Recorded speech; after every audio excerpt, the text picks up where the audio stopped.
Hello teachers, this tutorial will teach you how to create an item bank assessment via Illuminate Learning.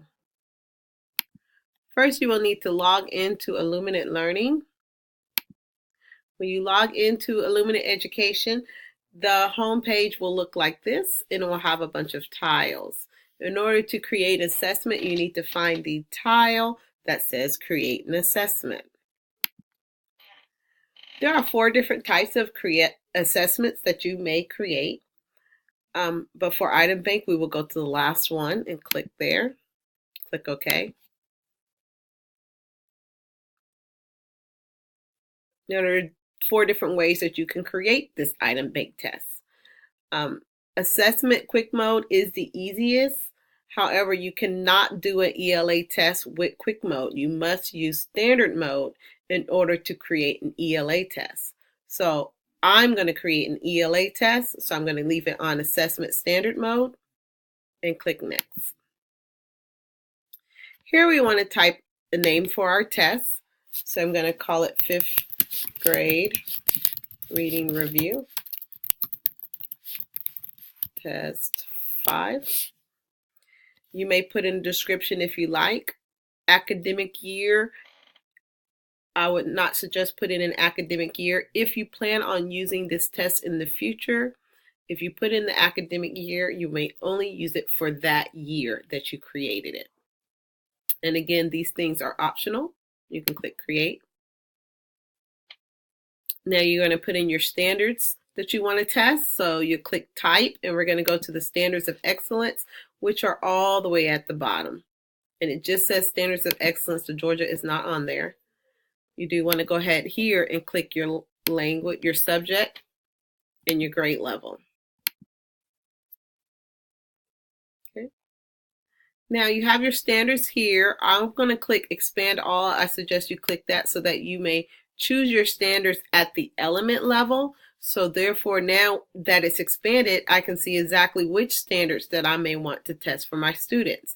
So I'm going to choose a couple here. And as I choose my standards, you notice over here on the right side, my numbers changed and I have 3 standards selected. So when I have chosen all of the standards that I think that I would like to test for this grading period, I'm going to go ahead and click next. Okay, this is where you're going to add items and turn your item banks on. My item banks are already turned on because I've been creating a lot of different tests. However, if this is your first time creating a test, you want to be sure that you click on item banks and click on and just click turn on all of the item banks. If you do not do this, you will not see, when you click search, you will not see any questions. So please be sure to remember to do that. I'm going to go ahead and click search.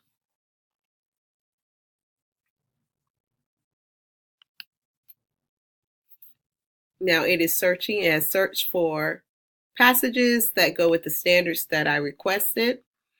And I can peruse the different passages.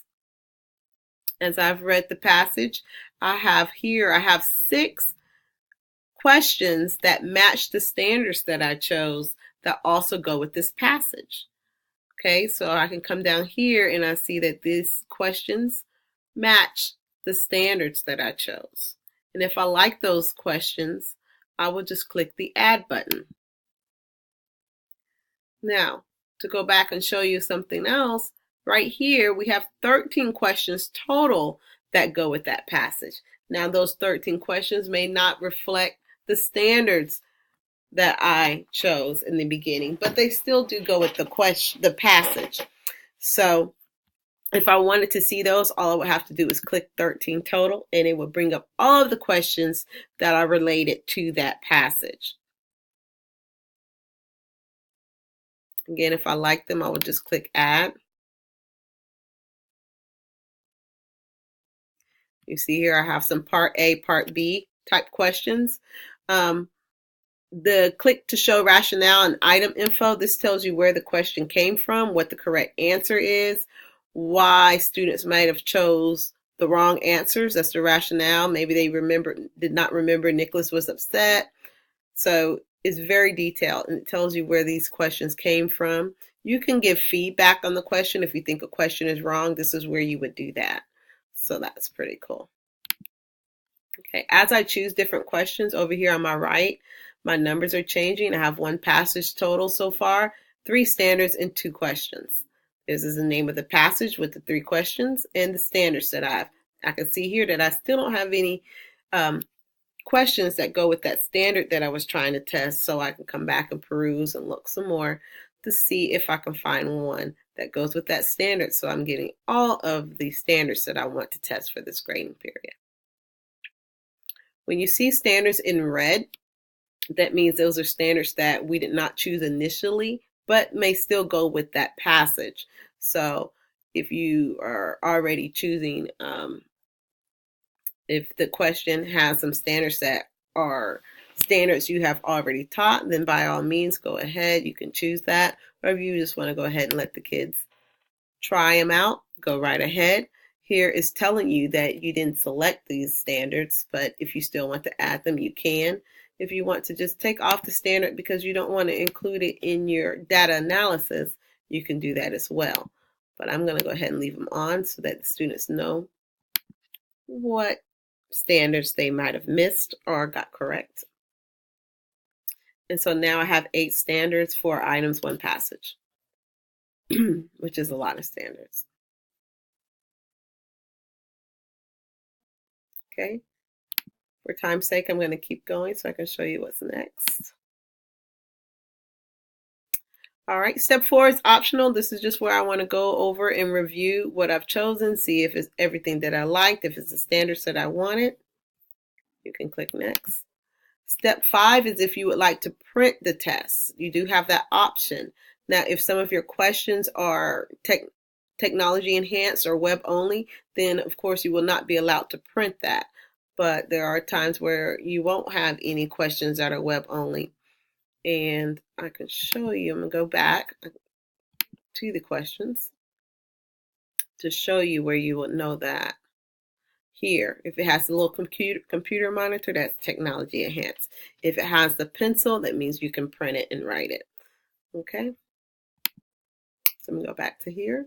And so if I want to print a book, then this is where I could edit how I want my book to look.